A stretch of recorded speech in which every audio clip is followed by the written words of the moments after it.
Semana de História do segundo ano do ensino médio. Atividade 1. Podemos dizer que a construção do Estado brasileiro se iniciou com a vinda da família real para a América Portuguesa em 1808 e o estabelecimento do governo de Dom João VI, período joanino, e se desenvolveu ao longo dos anos seguintes até a abolição de Dom Pedro em 1831. E aí tem uma imagem, das embarcações representando a vinda da corte portuguesa para a América no século XIX. Depois de ler o texto A Vinda da Família Real para o Brasil, responda o que se pede. Letra A. Quais os motivos da vinda da família real para o Brasil? A transferência da corte ocorreu pela recusa de Portugal em obedecer às ordens da França e aderir ao bloqueio continental instituído com o objetivo de prejudicar os ingleses em 1806. Com isso, o regente de Portugal, Dom João, filho de Dona Maria I, decidiu transferir toda a corte para o Brasil. O embarque da corte portuguesa aconteceu entre os dias 25 e 27 de novembro de 1807. A viagem da corte portuguesa estendeu-se por 54 dias e no dia 22 de janeiro de 1808 a embarcação de Dom João chegou a Salvador depois de uma breve estadia em Salvador. Dom João foi para o Rio de Janeiro, chegando lá no dia 8 de março. Então, gente, o principal motivo foi Portugal não aderiu ao bloqueio continental. Letra B. Por que temos que dizer que a construção do Estado brasileiro se iniciou com a vinda da família real para o Brasil? Porque com a vinda da família real ao Brasil, o Brasil foi estimulado a se desenvolver, deixando de ser Brasil colônia.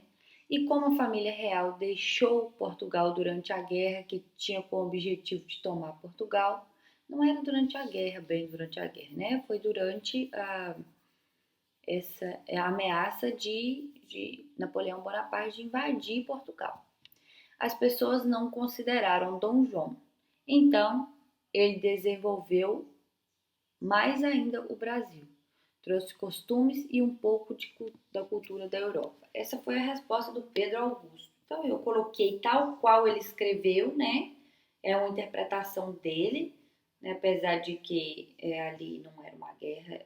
Né? E realmente, os portugueses depois também deixaram de considerar Dom João, porque Dom João foi considerado, inclusive, um dos traidores lá, por ter deixado, né, os súditos sozinhos e partir, porque as pessoas, quando é um reino, tem uma monarquia, eles confiam muito no seu rei para a proteção do local em que vive. Então, ele sair de Portugal, abandonar tudo e vir para o Brasil, então foi uma decepção muito grande para os súditos dele. Mas aí eu coloquei uma outra resposta aqui embaixo, né? O que pode se dizer que a construção do Estado brasileiro se iniciou com a vinda da família real? Mais completinha. Tá aí, ó. Dom João fez várias melhorias na cidade do Rio de Janeiro, assemelhando-se a Lisboa. Abriram-se vias para facilitar a circulação de pessoas e mercadorias. Instalou o Banco do Brasil e a Casa da Moeda. Instalou a imprensa régia, o Jardim Botânico, o Museu Nacional, a Biblioteca Real, hoje Biblioteca Nacional. Logo após ter chegado em 1808, ele abriu os portos das navegações amigas, quebrando o pacto colonial. Em 1815, Dom João VI elevou a categoria do Brasil, sendo a partir de então Reino Unido de Portugal e Algarve. Consequência, mais autonomia para o Brasil. Então, quando o Brasil pega essa autonomia, eles não querem mais deixar, né, de ser um Reino Unido, de ser a sede agora do Reino Português, para poder voltar a ser colônia. Então, todas essas medidas que foram tomadas aí foram decisivas, né, para essa construção do Estado brasileiro. Então, chegamos ao fim da correção da terceira semana do segundo ano. História do segundo ano do ensino médio. Atividade 1. A presença da família real portuguesa trouxe transformações para o Brasil, principalmente para o Rio de Janeiro. Para o Rio foi um período de transformações culturais, econômicas e políticas. Tratava-se de adequar a cidade ao seu novo papel, sede da administração portuguesa. Com base no que você pesquisou, leu e assistiu ao vídeo, responda em seu caderno o que se pede. Letra A. Que motivos levaria o Brasil a deixar todas as pompas da Europa e vir morar aqui no Brasil?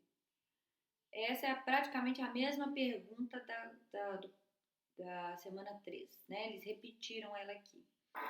Mas é simples, né? Devido à ameaça de Napoleão em invadir Portugal caso eles não aderissem ao bloqueio continental. Letra B. Complete o quadro abaixo sobre as mudanças e permanências no Brasil com a chegada da família real no Rio de Janeiro. Aí nós temos aí o setor, as mudanças e as permanências. Infraestrutura, com base de pavimentação e infraestrutura, construções de edifícios, teatros, bibliotecas baseadas na arquitetura europeia. Permanências. Alguns foram tombados como patrimônio histórico e existe até hoje como a Biblioteca Nacional e o Teatro Municipal. Economia. Abertura dos portos e criação do Banco do Brasil. Ambos existem até hoje. Política. Responsável por acelerar a independência do Brasil. O Brasil manteve a unidade territorial e o Brasil é independente. Na questão de manter a unidade territorial, aí houve várias guerras no Brasil, várias partes do Brasil queriam se separar, principalmente lá no Rio Grande do Sul. Então, houve vários combates do governo para que isso não acontecesse. Então, o Brasil colônia, ampliou seus territórios e manteve a unidade territorial até a atualidade. Porque se você for comparar com a América Espanhola se fragmentou em vários países e o Brasil não, né? Apesar da unidade territorial ser extensa, poderiam caber vários países dentro dessa unidade territorial. Porém, ele manteve uma região gigante sendo brasileiro, sendo pertencente ao Brasil. Sociedade. Criação da imprensa, fiscalização de mercados, chegada de europeus. Todos se mantêm até hoje. Costumes. Melhoria nos hábitos de higiene no Brasil, melhoria na educação, hábitos de leitura, quebrando a reclusão no lar para as mulheres que passaram a frequentar espaços públicos. Então, gente, as mulheres teve períodos que não podiam nem sair de casa, né? Aí tinha que sair só acompanhado de alguém mais, do irmão mais velho, do marido, enfim, né? Mas esses hábitos, graças a Deus, mudaram e mantêm-se até hoje. Cultura. As casas, as roupas e a moda se tornaram parecidas com as de Portugal. Foram tragos e escritos livros de algumas pessoas que podiam se formar nas universidades. A arte cresceu e muitos artistas retratavam as cidades e momentos importantes da história nesse período. Muitas edificações ainda se mantêm, ainda existem os livros que foi trazidos por Dom João VI, estão lá na Biblioteca Nacional e sua corte, e muitas pinturas do período, né? Que se não fossem essas pinturas hoje a gente não saberia exatamente como era o Brasil naquela época. Enfim, chegamos ao fim da nossa quarta semana e até a próxima.